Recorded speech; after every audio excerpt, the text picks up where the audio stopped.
you, Mr Deputy Speaker. I'd like to thank the Secretary of State for his and his officials' incredible efforts over the last few days to be able to make the statement today that informal childcare will indeed sit alongside formal childcare, and allowing those across the North East and elsewhere where these local restrictions have to be brought in to make sure that those selfless grandparents who, out of the goodness of their heart and the love of their families, ensure that their sons and daughters can go to work, often in low-paid, seasonal and very difficult hours work, and really to thank him for that, but also to say, does he agree with me that it is indeed for all of us to be selfless, not selfish, as we try and get to grips with this second wave?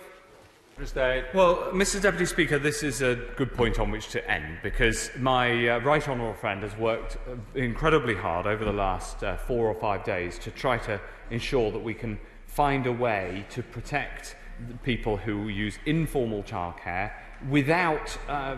unnecessarily harming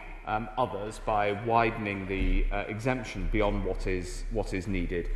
It is important to both control the virus and keep listening to people as to how best to do that. And my right honourable friend has helped enormously. And her final point is the critical one, which is that we all have a role to play and to take very seriously the rise in cases and the rise in hospitalisations that we've seen, and make sure we're all doing our bit to control coronavirus.